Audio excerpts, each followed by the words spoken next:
Audio Jungle.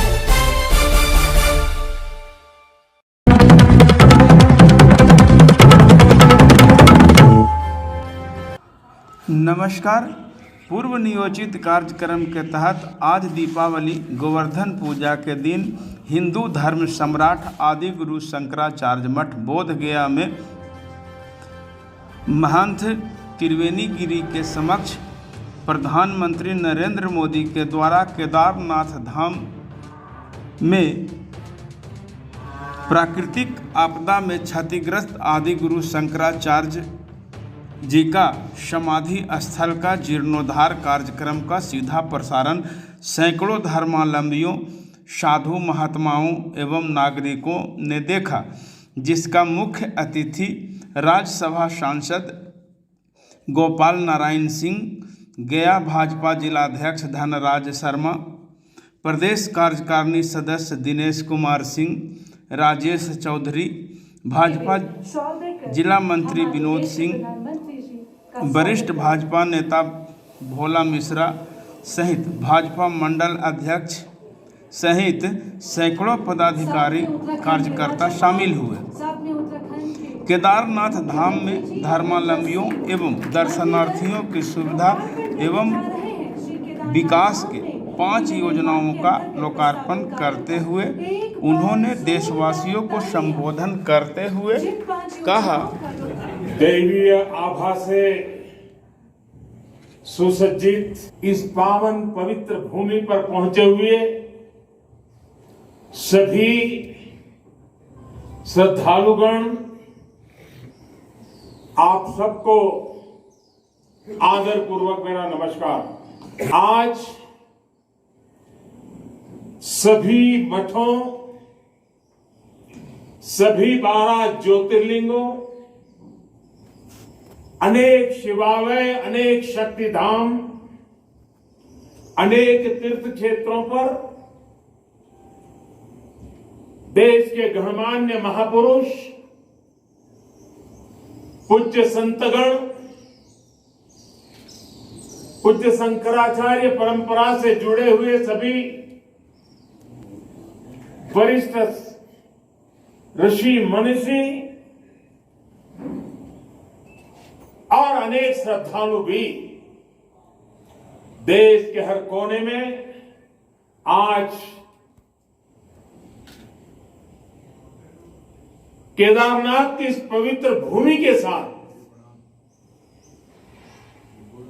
इस पवित्र माहौल के साथ सशरीर नहीं लेकिन आत्मिक रूप से वर्चुअल माध्यम से, टेक्नोलॉजी की मदद से वो वहां से हमें आशीर्वाद दे रहे हैं। आप सभी आदि शंकराचार्य जी की समाधि की पुनः स्थापना के साक्षी बन रहे हैं। ये भारत की आध्यात्मिक समृद्धि और व्यापकता का बहुत अलौकिक दृश्य है। हमारा देश तो इतना विशाल है, इतनी महान ऋषि परंपरा है, एक से बढ़कर एक तपस्वी आज भी भारत के हर कोने में आध्यात्मिक चेतना को जगाते रहते हैं। ऐसे अनेक संतगण आज देश के हर कोने में और यहां भी हमारे साथ जुड़े हुए हैं। लेकिन संबोधन में अगर मैं सिर्फ उनका नामोल्लेख करना चाहूं तो भी शायद एक सप्ताह कम पड़ जाएगा, और अगर एकाध नाम छूट गया तो शायद मैं जीवन भर किसी पाप के बोझ में दब जाऊंगा। मेरी इच्छा होते हुए भी मैं इस समय सभी का नामोल्लेख नहीं कर पा रहा हूं, लेकिन मैं उन सबको आदरपूर्वक प्रणाम करता हूं वे जहां से इस कार्यक्रम में जुड़े हैं। उनके आशीर्वाद हमारी बहुत बड़ी शक्ति है। अनेक पवित्र कार्य करने के लिए उनके आशीर्वाद हमें एक शक्ति देंगे, ये मेरा पूरा भरोसा है।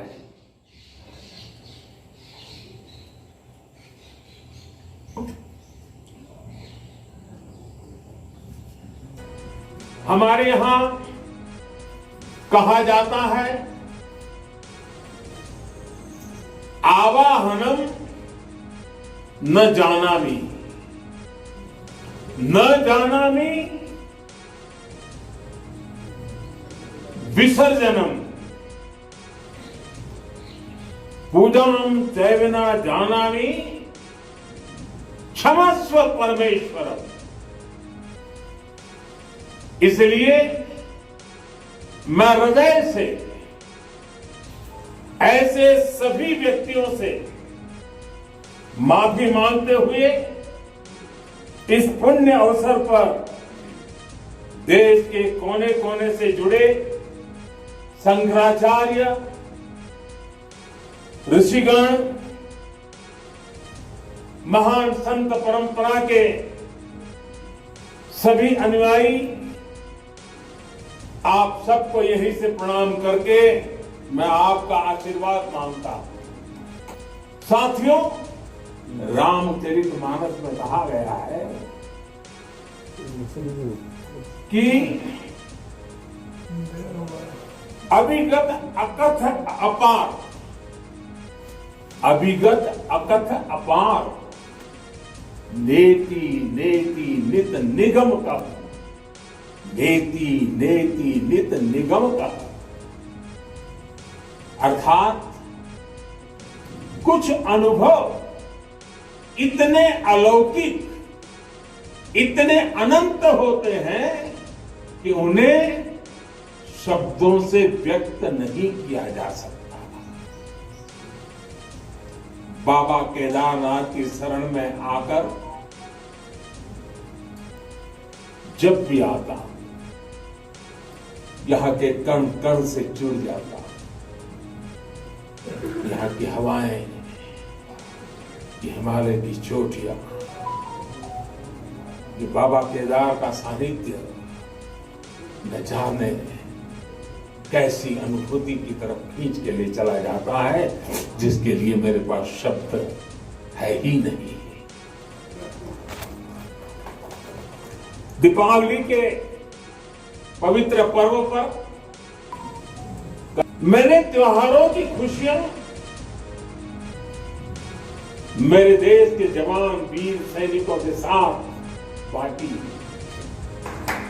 और आज मुझे गोवर्धन पूजा के दिन, और गुजरात के लोगों के लिए तो आज नया वर्ष है,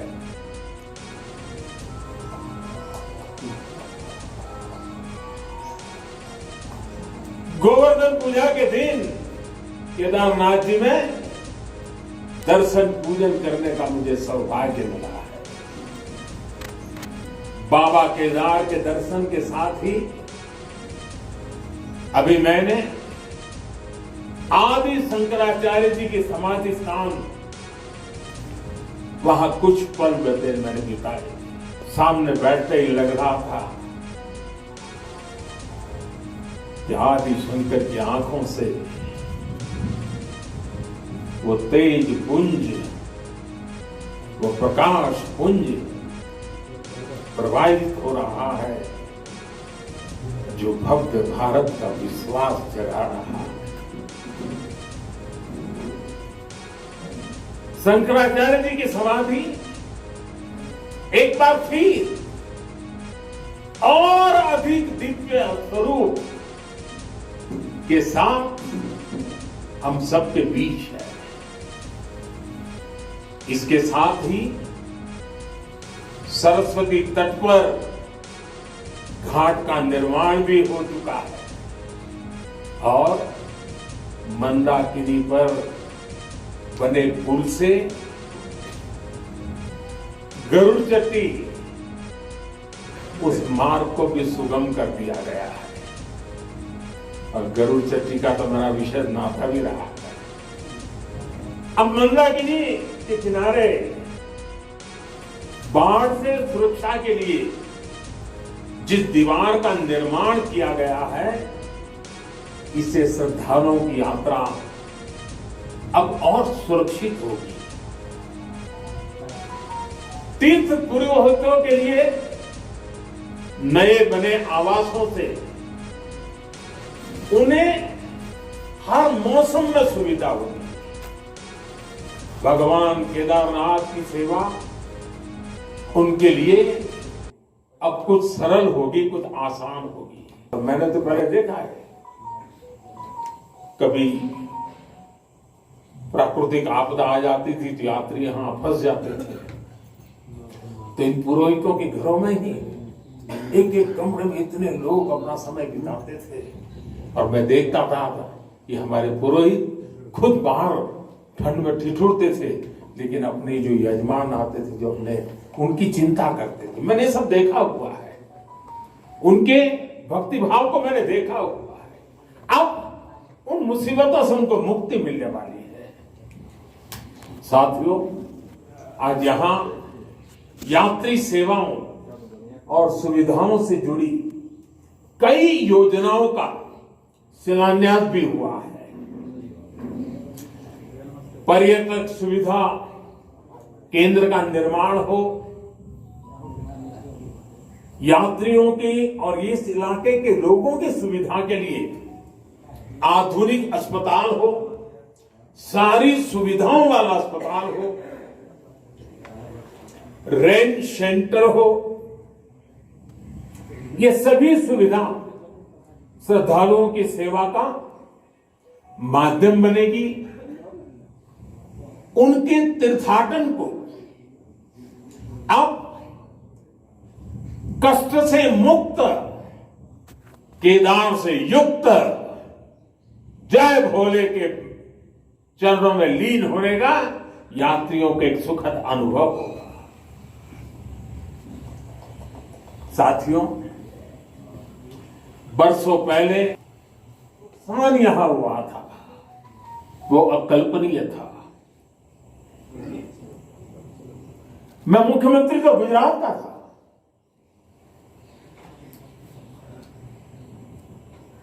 लेकिन मैं अपने आप को रोक नहीं पाया था। मैं यहां दौड़ा चला आया था। जो लोग यहां आते थे वो सोचते थे कि क्या अब ये हमारा केदार धाम, ये हमारा केदारपुरी फिर से उठ खड़ा होगा क्या? लेकिन मेरे भीतर की आवाज कह रही थी, ये पहले से अधिक आन बान शान के साथ खड़ा होगा।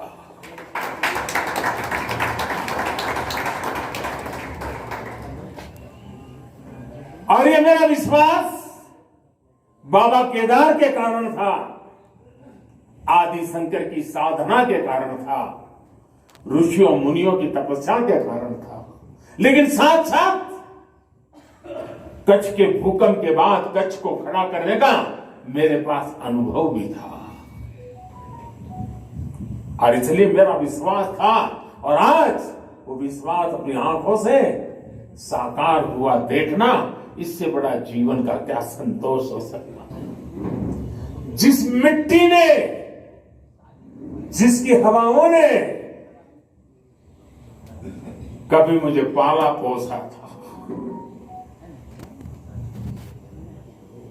उसकी सेवा करने का सौभाग्य मिलना, इससे बड़ा जीवन का पुण्य क्या होता है। मैं इस पुनीत प्रयासों के लिए उत्तराखंड सरकार का, हमारे ऊर्जावान नौजवान मुख्यमंत्री धामी जी का और इस कामों की जिम्मेदारी उठाने वाले सभी लोगों का भी आज हृदय से धन्यवाद करता हूं, जिन्होंने एड़ी चोटी का जोर लगा करके इस सपनों को पूरा किया है। बर्फबारी के बीच भी मेरे हमारे श्रमिक भाई बहन जो पहाड़ों के नहीं थे, बाहर से आए थे, वे ये ईश्वरीय कार्य मान करके बर्फ वर्षा के बीच भी, माइनस टेम्परेचर के बीच भी काम छोड़ करके जाते नहीं थे, काम करते रहते थे, तब जाकर के ये काम हो पाया है। मैं केदारनाथ मंदिर के सभी रावल और सभी पुजारियों का भी आज विशेष रूप से आभार प्रकट करना चाहता हूं, क्योंकि उनके सकारात्मक रवैये के कारण, उनके सकारात्मक प्रयासों के कारण और उन्होंने परंपराओं का जो हमारा मार्गदर्शन करते रहे, उसके कारण हम इस पुरानी विरासत को भी बचा पाए और आधुनिकता भी ले पाए। और इसके लिए मैं इन पुजारियों का, रावल परिवारों का हृदय से आभार व्यक्त करता हूं। आदि शंकराचार्य जी के विषय में हमारे विद्वानों ने कहा है, बाल उम्र से ही शास्त्रों का, ज्ञान का, विज्ञान का निरंतर चिंतन, और जिस उम्र में एक साधारण मानवी साधारण रूप से संसार की बातों को थोड़ा देखना समझना शुरू करता है, थोड़ी जागृति का प्रारंभ होता है, उस उम्र में वो वेदांत की गहराई को, उत्तरीय गुणार्थ को सांगो पांग विवेचन, उसकी व्याख्या अविरत रूप से किया करते थे। ये शंकर के भीतर साक्षात शंकरत्व का जागरण के सिवा कुछ नहीं हो सकता। ये शंकरत्व का जागरण था। यहां संस्कृत और वेदों के बड़े बड़े पंडित यहां भी बैठे हैं और वर्चुअली भी हमारे साथ जुड़े हैं। आप जानते हैं कि शंकर का संस्कृत में अर्थ बड़ा सरल है। शंकर का अर्थ संस्कृत में होता है शंकरोति स शंकर, यानी जो कल्याण करे वही शंकर। इस कल्याण को भी आचार्य शंकर ने प्रत्यक्ष प्रमाणित कर दिया था। उनका पूरा जीवन जितना असाधारण था, उतना ही वो जनसाधारण के कल्याण के लिए समर्पित थे। भारत और विश्व के कल्याण के लिए अहर्निश अपनी चेतना को समर्पित करते रहते थे। जब भारत राग द्वेष के भंवर में फंस करके अपनी एकजुटता को खो रहा था, तब यानी कितना दूर का संत देखते हैं, तब शंकराचार्य जी ने कहा था, नमे द्वेष रागो, नमे द्वेष रागो, नमे लोभ मोह,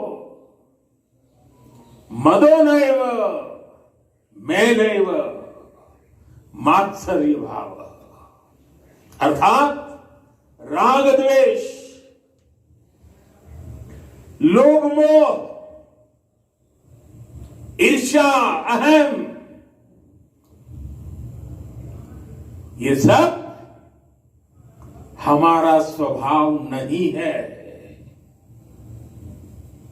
जब भारत की जाति पंथ की सीमाओं से बाहर देगी, शंकाओं आशंकाओं को ऊपर उठने की मानव जात को जरूरत थी, तब समाज में चेतना फूकी और आदि शंकर ने कहा, नमे मृत्यु शंका नमे जाति भेद, यानी नाश विनाश की शंकाएं जात पात के भेद से हमारी परंपरा का कोई लेना देना नहीं है, हिस्सा नहीं है। हम क्या है, हमारा दर्शन और विचार क्या है, ये बताने के लिए आदि शंकर ने कहा, चिदानंद रूप शिवोहम शिवोहम, चिदानंद रूप शिवोहम शिवोहम, अर्थात आनंद स्वरूप शिव हम ही है। जीवत्व से ही शिवत्व है। और अद्वैत का सिद्धांत, कभी कभी अद्वैत के सिद्धांत को समझाने के लिए बड़े बड़े ग्रंथों की जरूरत पड़ती है। मैं तो इतना विद्वान नहीं हूं, मैं तो सरल भाषा में अपनी बात समझता हूं और मैं इतना ही कहता हूं, जहां द्वैत नहीं है वही तो अद्वैत है। शंकराचार्य जी ने भारत की चेतना में फिर से प्राण फूके और हमें हमारी आर्थिक परमार्थिक उन्नति का मंत्र बन दिया। आदि शंकराचार्य जी ने समाज को इस सत्य से परिचित कराने का काम किया। उन्होंने पवित्र मठों की स्थापना की, 4 धामों की स्थापना की, 12 ज्योतिर्लिंगों का पुनर्जागृति का काम किया। उन्होंने सब कुछ त्याग कर देश, समाज और मानवता के लिए जीने वालों की एक सशक्त परंपरा खड़ी की। हमारे लिए धर्म क्या है, धर्म और ज्ञान का संबंध क्या है, और इसीलिए तो कहा गया है, अथा तो ब्रह्म जिज्ञासा, अथा तो ब्रह्म जिज्ञासा। इसका मंत्र देने वाली उपनिषदीय परंपरा क्या है, तो हमें पल प्रतिपल प्रश्न करना सिखाती है। और तभी तो बालक नचिकेता यम के दरबार में जाकर के यम की आंख में आंख मिला करके पूछ देता है, यम को पूछ देता है, व्हाट इज डेथ, मृत्यु क्या है बताओ। प्रश्न पूछना, ज्ञान अर्जित करना, अथा तो धर्म जिज्ञासा। हमारी इस विरासत को हमारे मठ हजारों सालों से जीवित रखे हुए हैं, उसे समृद्ध कर रहे हैं। संस्कृत हो, संस्कृत भाषा में वैदिक गणित जैसे विज्ञान हो, इस मठों ने, हमारे शंकराचार्य की इस परंपरा ने इन सब का संरक्षण कर पीढ़ी दर पीढ़ी मार्ग दिखाने का काम किया है। मैं समझता हूं आज के इस दौर में आदि शंकराचार्य जी का सिद्धांत और ज्यादा प्रासंगिक हो गए हैं। साथियों, हमारे यहां सदियों से 4 धाम यात्रा का महत्व रहा है। 12 ज्योतिर्लिंग के दर्शन की, शक्तिपीठों के दर्शन की, अष्टविनायक जी के दर्शन की, ये सारी यात्रा की परंपरा, ये तीर्थाटन हमारे यहां जीवन काल का हिस्सा माना गया है। ये तीर्थाटन हमारे लिए सिर्फ सैर सपाटा पर्यटन भर नहीं है, ये भारत को जोड़ने वाली, भारत का साक्षात कराने वाली एक जीवंत परंपरा है। हमारे यहां हर किसी को, कोई भी व्यक्ति होगा, उसकी इच्छा होती है कि जीवन में कम से कम एक बार 4 धाम जरूर हो लें, 12 ज्योतिर्लिंग का दर्शन जरूर कर लें, मां गंगा में एक बार डुबकी जरूर लगा दें। पहले हम घर में बच्चों को शुरू से ही सिखाते थे, परंपरा थी। बच्चों को घर में सिखाया जाता था, सौराष्ट्रे सोमनाथ श्रीशैले मल्लिकार्जुनम, बचपन में सिखाया जाता था। 12 ज्योतिर्लिंग का ये मंत्र घर बैठे बैठे एक बृहत भारत का, विशाल भारत का हर दिन यात्रा करा देता था। बचपन से ही देश के इस अलग अलग हिस्सों से जुड़ा एक सहज संस्कार बन जाता था। ये आस्था, ये विचार पूरब से पश्चिम तक, उत्तर से दक्षिण तक भारत की एक जीवित इकाई में बदल देता है। राष्ट्रीय एकता की ताकत को बढ़ाने वाला एक भारत श्रेष्ठ भारत का भव्य दर्शन सहज जीवन व्यवस्था का हिस्सा था। बाबा केदारनाथ के दर्शन करके हर श्रद्धालु एक नई ऊर्जा लेकर जाता है। आज अयोध्या में भगवान श्री राम का भव्य मंदिर पूरे गौरव के साथ बन रहा है। अयोध्या को उसका गौरव सदियों के बाद वापस मिल रहा है। अभी 2 दिन पहले अयोध्या में दीपोत्सव का भव्य आयोजन और पूरी दुनिया ने उसे देखा है। भारत का प्राचीन सांस्कृतिक स्वरूप कैसा रहा होगा, आज हम इसकी कल्पना कर सकते हैं। इसी तरह उत्तर प्रदेश में ही काशी का भी कायाकल्प हो रहा है। विश्वनाथ धाम का कार्य बहुत तेज गति से अब तो पूर्णता की तरफ आगे बढ़ रहा है। बनारस में सारनाथ, नजदीक में कुशीनगर, बोधगया, यहां सब जगह पे एक युद्ध संस्कृति के अंतर्राष्ट्रीय पर्यटन प्रवृत्ति को आकर्षित करने के लिए, विश्व के बौद्ध के भक्तों को आकर्षित करने के लिए एक बहुत तेजी से काम चल रहा है। भगवान राम से जुड़े जितने भी तीर्थ स्थान हैं, उनको भी जोड़ करके एक पूरा सर्किट बनाने का काम भी आज चल रहा है। मथुरा वृंदावन में भी विकास के साथ साथ यहां की शुचिता, पवित्रता को लेकर संतों की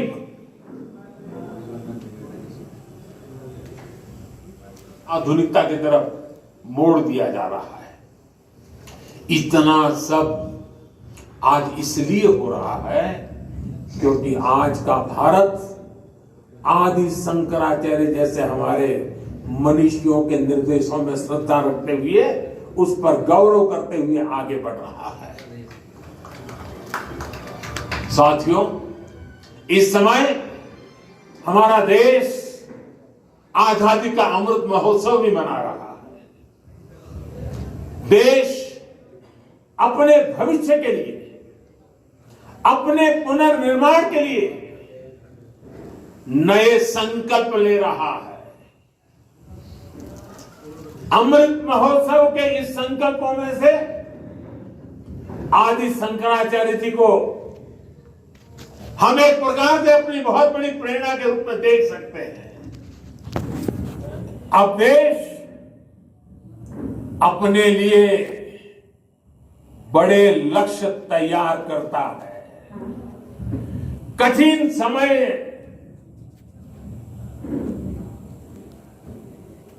और सिर्फ समय नहीं, समय की सीमा भी हम निर्धारित करते हैं। तो कुछ लोग कहते हैं कि इतने कम समय में ये सब कैसे होगा। कभी कभी लोग ये भी कहते हैं, अरे यार होगा भी कि नहीं होगा। और तब मेरे भीतर से एक ही आवाज आती है, 130 करोड़ देशवासियों की आवाज मुझे सुनाई देती है और मेरे मुंह से यही निकलता है, एक ही बात निकलती है, समय के दायरे में बनकर भयभीत होना अब भारत को मंजूर नहीं है। आप देखिए, आदि शंकराचार्य जी को छोटी सी आयु थी, घर बार परिवार छोड़ दिया, सन्यासी बन गए। कहां केरल का कालड़ी और कहां केदार, कहां से कहां चल पड़े, सन्यासी बने। बहुत ही कम आयु में इस पवित्र भूमि में उनका शरीर इस धरती से विलीन हो गया। अपने इतने कम समय में उन्होंने भारत के भूगोल को चैतन्य कर दिया, भारत के लिए नया भविष्य कर दिया। उन्होंने जो ऊर्जा प्रज्वलित की वो आज भी भारत गतिमान बनाए हुए है। आने वाले हजारों साल तक ये गतिमान बनाए रखेगी। इसी तरह स्वामी विवेकानंद जी को देखिए, स्वाधीनता संग्राम में अनेक सेनानियों को देखिए। ऐसी कितनी ही महान आत्माएं, महान विभूतियां इस धरती पर आकर यहां प्रकट हुई, जिन्होंने समय की सीमाओं का उल्लंघन कर छोटे से कालखंड में कई युगों को गढ़ दिया। ये भारत इन महान विभूतियों की प्रेरणाओं पर चलता है। हम शाश्वत को एक प्रकार से स्वीकार करते हुए हम क्रियाशीलता पर विश्वास करने वाले लोग हैं। इसी आत्मविश्वास को लेकर देश आज इस अमृत काल में आगे बढ़ रहा है। और ऐसे समय में मैं देशवासियों से एक और आग्रह करना चाहता हूं। स्वाधीनता संग्राम से जुड़े ऐतिहासिक स्थानों को देखने के साथ साथ ऐसे पवित्र स्थानों को पे ही ज्यादा से ज्यादा जाएं, नई पीढ़ी को लेकर के जाएं, परिचित कराएं, मां भारती का साक्षात्कार करें, हजारों साल की महान परंपरा की चेतना का अनुभूति करें। आजादी के अमृत काल में स्वतंत्रता आजादी का ये भी एक महोत्सव हो सकता है। हर हिंदुस्तानी के दिल में, हिंदुस्तान के हर कोने कोने में, हर कंकर कंकर में शंकर का भाव जग सकता है और इसलिए निकल पड़ने का ये समय है। जिन्होंने गुलामी के सैकड़ों वर्षों के कालखंड में हमारी आस्था को बांध कर रखा, हमारी आस्था को कभी खरोंच तक नहीं आने दी। गुलामी के कालखंड में ये छोटी सेवा नहीं थी कि आजादी के कालखंड में उस महान सेवा को, उसको पूजना, उसका तर्पण करना, वहां तप करना, साधना करना, क्या हिंदुस्तानी का नागरिक का कर्तव्य नहीं है? और इसलिए मैं कहता हूं, एक नागरिक के तौर पर हमें इन पवित्र स्थानों को भी दर्शन करने के लिए जाना चाहिए, उन स्थानों की महिमा को जानना चाहिए। साथियों, देवभूमि के प्रति असीम श्रद्धा रखते हुए, यहां की असीम संभावनाओं पर विश्वास करते हुए आज उत्तराखंड की सरकार यहां विकास के महायज्ञ से जुड़ी है, पूरी ताकत से जुड़ी है। 4 धाम सड़क परियोजना पर तेजी से काम हो रहा है। चारों धाम हाईवे से जुड़ रहे हैं। भविष्य में यहां केदारनाथ जी तक श्रद्धालु केवल कार के जरिए आ सके, इससे जुड़ी प्रक्रिया भी शुरू हो गई है। यहां पास में हो पवित्र हेमकुंड साहब जी हैं। हेमकुंड साहब जी के दर्शन आसान हो, इसके लिए वहां भी रॉपवे बनाने की दिशा में काम तैयारियां चल रही है। इसके अलावा ऋषिकेश और कर्णप्रयाग को रेल से भी जोड़ने का प्रयास हो रहा है। अभी मुख्यमंत्री जी कहते थे पहाड़ के लोगों को तो रेल देखना भी दुष्कर होता है, अब रेल पहुंच रही है। दिल्ली देहरादून हाईवे ये बनने के बाद देहरादून से दिल्ली आने वालों के लिए समय और कम हो जाने वाला है। इस सब कामों को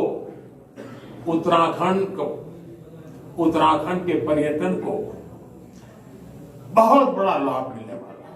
और मेरे शब्द उत्तराखंड के लोग लिख करके रखे, जिस तेज गति से इंफ्रास्ट्रक्चर बन रहा है, पिछले 100 साल में जितने यात्री यहां आए हैं ना, आने वाले 10 साल में उससे भी ज्यादा आने वाले हैं।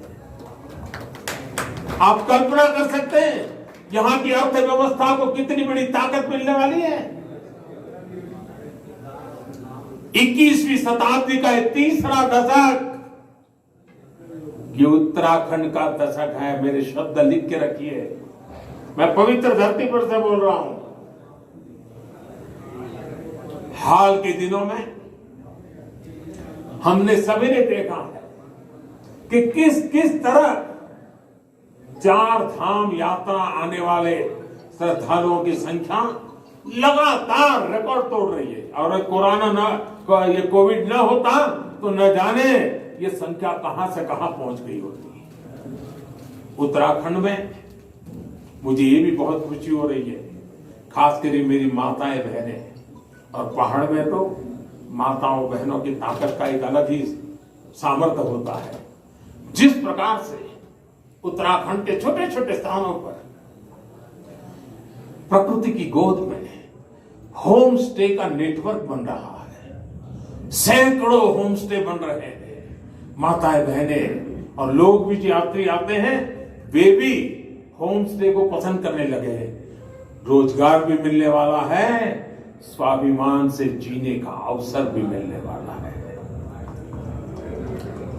यहां की सरकार जिस तरह विकास के कार्यों में जुटी है, इसका और एक लाभ हुआ है। यहां वरना तो हम हमेशा सुनते थे पहाड़ का पानी और पहाड़ की जवानी कभी पहाड़ के काम आती नहीं। मैंने इस बात को बदला है। अब पानी भी पहाड़ को काम आएगा, जवानी भी पहाड़ को काम आएगी। पलायन रुकना है। एक के बाद एक जो निर्णय हो रहे हैं, पलायन रुकना है। मान के चलिए साथियों, मेरे नौजवान दोस्तों, ये दशक आपका है, उत्तराखंड का है, उज्जवल भविष्य का है। बाबा केदार के आशीर्वाद हमारे साथ है। ये देवभूमि, मातृभूमि की रक्षा करने वाले अनेकों वीर बेटे बेटियों की ये जन्मस्थली भी है। यहां का कोई घर, कोई गांव ऐसा नहीं है जहां पराक्रम की कोई गाथा का परिचय न हो। आज देश जिस तरह अपनी सेनाओं का आधुनिकीकरण कर रहा है, उन्हें आत्मनिर्भर बना रहा है, उससे हमारे वीर सैनिकों की ताकत और बढ़ रही है। आज उनकी जरूरत को, उनकी अपेक्षाओं को, उनके परिवार की आवश्यकताओं को बहुत प्राथमिकता देकर के काम किया जा रहा है। ये हमारे ही सरकार है जिसने वन रैंक वन पेंशन की 4 दशक पुरानी मांग को पिछली शताब्दी की मांग इस शताब्दी में मैंने पूरी की। मुझे संतोष है, मेरे देश की सेना के जवानों के लिए मुझे सेवा करने का मौका मिला। इसका लाभ तो उत्तराखंड के करीब करीब हजारों परिवारों को मिला है, निवृत्त सैनिक परिवारों को मिला हुआ है। साथियों, उत्तराखंड ने कोरोना के खिलाफ लड़ाई में जिस तरह का अनुशासन दिखाया, वो भी बहुत अभिनंदनीय है, सराहनीय है।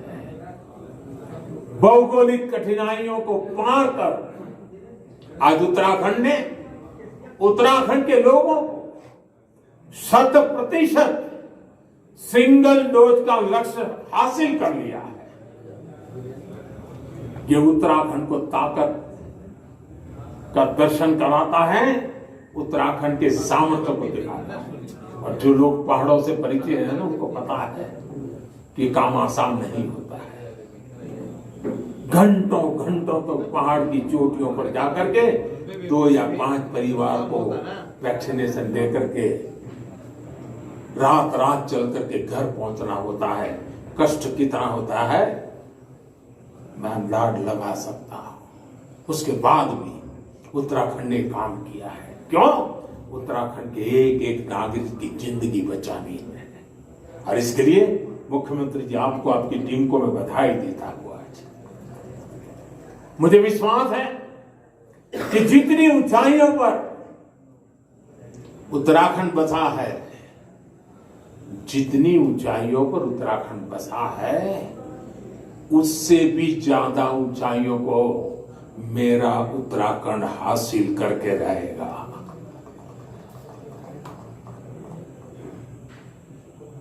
बाबा केदार की भूमि से, आप सबके आशीर्वाद से, देश के कोने कोने से संतों के, महंतों के, ऋषियों के, मुनियों के, आचार्यों के आशीर्वाद के साथ आज इस पवित्र धरती से अनेक संकल्पों के साथ हम आगे बढ़े। आजादी के अमृत महोत्सव में देश को नई ऊंचाई पर ले जाने का संकल्प हर कोई करे। दिवाली के बाद एक नया उमंग, नया प्रकाश, नई ऊर्जा हमें नया करने की ताकत दे। मैं एक बार फिर भगवान केदारनाथ के चरणों में, आदि शंकराचार्य जी के चरणों में प्रणाम करते हुए आप सभी को मैं एक बार फिर दिवाली के इस महापर्व से लेकर के छठ पूजा तक अनेक पर्व आ रहे हैं, अनेक पर्वों के लिए अनेक अनेक शुभकामनाएं देता हूं। मेरे साथ प्यार से बोलिए, भक्ति से बोलिए, जी भर करके बोलिए, जय केदार, जय केदार, जय केदार। धन्यवाद।